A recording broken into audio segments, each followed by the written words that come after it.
All right, it looks like we're live here, and my guest today is the very special Jon Alan Hale. Jon, how have you been? You're the star of the show today. How did you enjoy the documentary? I loved it. I loved every bit of it. Thank you so much. Get to see my friends on the ride besides me. Oh yeah, it's great. Good job. Yeah, thank you so much for doing it. Thank you for sitting and letting us ask you some questions and letting me follow you around the park. The question now is, of course, how have you been missing the park since they've been closed? What have you been up to? I've been lucky enough to work. So I've been working sometimes at home, sometimes at work. But yeah, I was eager to go when they opened downtown Disney. I went this last Monday. So that kind of got me jazzed up to go back to the park again. But of course, they need to make it safe before I can go back. But I miss the rides. But you know what? I miss the cast members more than I miss the ride, to tell you the truth. Yeah. So what other reactions have you gotten? I know, like, we've heard from people. You told me the story about people in the movie reacting to the little lanyard and stuff, but what other kind of reactions have you gotten from guests and cast members besides the one we saw in the film? Oh, everybody's like, they like my story, and they come up to me and want to get pictures with me and say they're following me. Especially D23, there's a lot of people that came up to me and like my story and say it was inspirational, and they want me to keep going. Everybody I see is pretty much keep going. How many laps you at now? How many rides have you been so far? Keep going. Don't stop. Yeah, so I want to apologize also that it took me this long to finish the film because, as you saw in the movie, you got to 10,000 laps in 2017, and now it's 2020. It just kind of sat on my hard drive for a while, but I want to thank you for your patience and letting me make that movie. No, yeah, that was a fun day when you interviewed me. I think it seemed like it was there for a couple hours for the interviews. That was easy for me to talk about it. Like I said in the thing, it's easy to talk about something you love. Absolutely. Let's see if we can get some questions from the audience. Anybody who watched the documentary and has a question, if you want to ask a question of Jon Alan Hale or myself about the movie, or anybody from Laughing Place, if anybody has a question for Jon, if you want to pipe in. Jon, tell me about your adventures in Walt Disney World, kind of after the end of the film. Well, yeah, I went first time I went to Walt Disney World. I went with a cast member, and actually, when I first went to Test Track, one of the cast members recognized me when she did an internship at Disneyland. So she kind of introduced me to people in that first visit. I was only there a few days, but I got on like 25 times. And at the end of one night, they gave me the photo, and they all signed it and everything. So the next year, it was like got a little bit crazier. And then the third year I was back, the week I was there, I got on the ride 195 times. And one day I did 57 times. And I don't know if you've heard of the GM Lounge above the ride, but that's like a little thing that the members can go to, or people, friends of GM, or even some of the cast members go. So they asked me if I wanted to go up there. So I said, of course. So when I went up there and I looked around the corner, there was like a bunch of cast members standing there like, oh, what's this? And they like gave me a bunch of swag from the ride, like a jacket, a GM jacket, a Test Track jacket, and like an old Test Track car from when the first ride opened, and pins and t-shirts and signed hats. And I was like shocked. I almost started crying right there. It's like, just for going on the ride. It was really special. I really like the people at Test Track. That's awesome. So we got a couple questions coming in from the audience. So Daniel Kaplan, friend of Laughing Place, asks, are there any little details you noticed after all these rides going through Radiator Springs Racers over and over again? Are there any details you noticed that other people haven't noticed yet? Well, I'm sure people have seen where the hidden Mickeys are. that's one thing. And then it's kind of weird that when the ride breaks down, sometimes I can kind of tell what made it break down. And the cast members even tell me they think I know more about the ride than they do.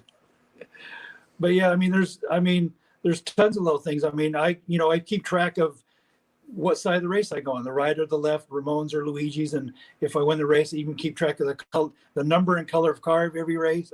So, I have so many details about the race. I know to go from race 1 to the 12,737 took me 7 years, 9 months, and 8 days. And that's where you stand right now? That's your current record? Yeah. But the actual days that I've been to the ride is 961 days. Into that number it averages 13.25 rides per day.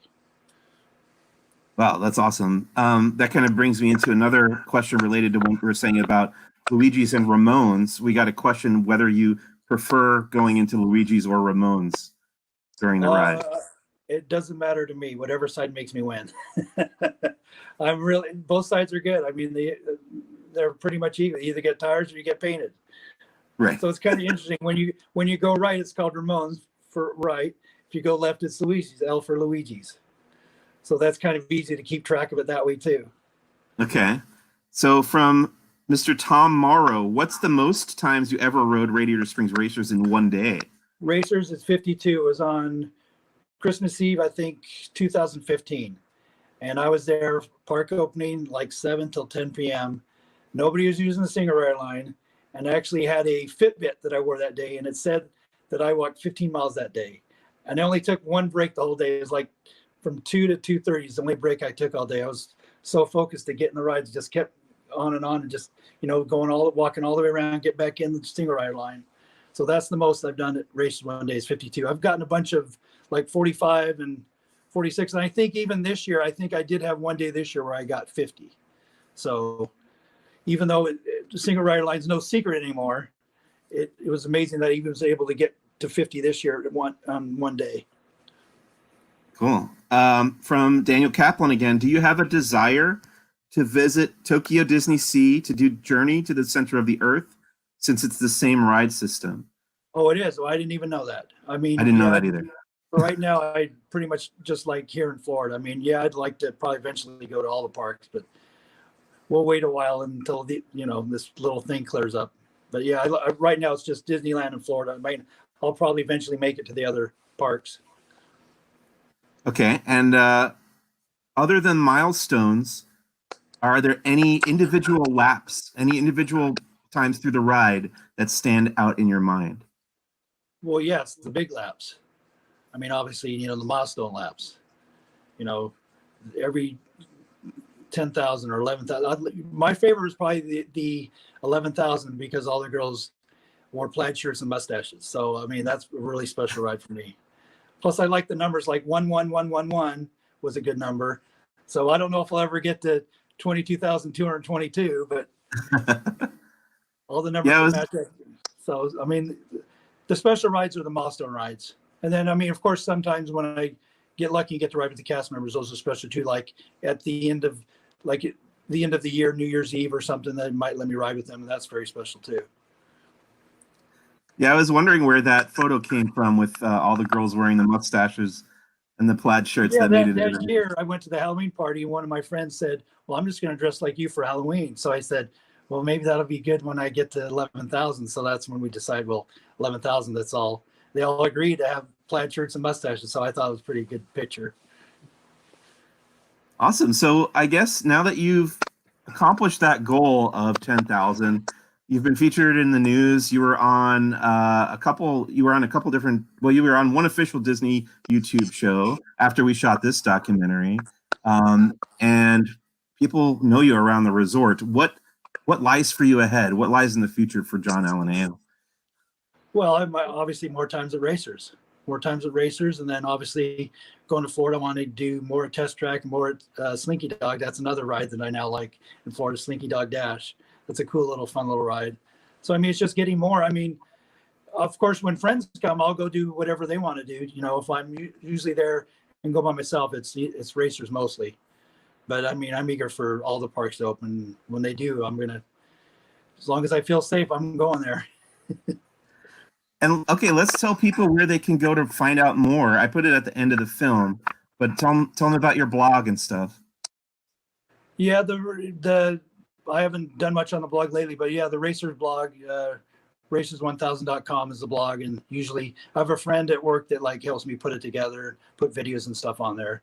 So it's that, plus my Facebook page, Jon Alan Hale on Facebook. And then Instagram is Racers 10,000. So if you look for me on Instagram, it's Racers 10,000 on Instagram. Of course, when I get to close to 15,000, I might change it to Racers 15,000, but right now we'll just stick with Racers 10,000 because that was the original goal. Everything now is gravy, but there's always another number that I would like to get to. Right now it's 13,000, which I'm only 200 263 away. Is that what it is? Yes. Cool. So I don't know. hopefully- I might not even get there this year. We'll see what happens. Yeah, well, hopefully the parks will open back up again soon. And then I want to make sure everybody knows if they want to watch the movie again, I'm going to be putting it up right after this is over on my production company's YouTube channel, and we'll share the link on Laughing Place social media and on the website. And you'll probably, I'm assuming you'll embed it in your blog as well. You don't have to, but and you'll share it around. I'll share it on Facebook. You bet. Okay. Well, I really want to thank you, Jon, for everything, and again for your patience. Sorry about the little technical hiccups we had, but you know what? Everybody got to see the full movie. That didn't have any errors, I don't think, from beginning to end once the movie got rolling. I really loved it. Did an awesome job. And yeah, keep going, and we're rooting for you, of course, as always. So thank you, Jon Alan Hale. Now we're gonna kick it back over to Doobie Moseley for the grand finale of our day-long Disneyland 65th anniversary celebration. Hi, Doobie and Rebekah. You guys are muted, maybe. Hi, Mike. Hi, Jon. Thank you so much, Jon, for your participation. I loved your answers. I wish we had a couple that we didn't get to ask you. I wish we had, but oh wait, do you want to get them real quick? If you don't mind, can I share one or two more questions that I saw? Yes. Would you be asking a couple more, Jon? Sure. So Leo Garcia says, "Have you ever met any celebs while you were riding?" I've seen people there at the park. I actually saw, I don't know if anybody knows Cliff Curtis from Fear of the Walking Dead. He was in Meg. Of course. Yeah, I met him at Disneyland, actually. He was over at Disneyland by the castle. And I just went up and started talking to him, and he goes, "What, you've been on that ride that much?" And he was like, "Press." And then obviously the one of the Imagineers that invented racers, I got to meet him at D23. And I actually got a book too. So, I mean, that was amazing. And when I went and told him that I loved his ride, he said, "My brother told me about you." That's been awesome. And then somebody was actually taking pictures of me reacting, and you can see how his face dropped 10 feet when he realized who I was. We have one more audience question, and then I have a very quick one for you. Okay. Trevor Lyon wants to know, do you prefer riding during the day or at night? Well, I like it better at night. You almost feel like you're going faster at night. Plus the lighting around the thing. Oh yeah, I like night way better. That was actually a line in the movie for a little while about how you liked it faster at night because you felt like it was faster, but I cut it out just for efficiency. But yeah, that was kind of a little deleted scene. You got it here. And then one final quick question. What's your second favorite ride? Ooh. It's got to be Test Track now, right? It's Test Track, yeah. Okay, fair enough. Okay. Well, thanks again, Jon. Thank you, Mike, for Laps, and we'll see you both soon. Thank you so much. All right. Thank you, guys. Thanks, guys. Take care.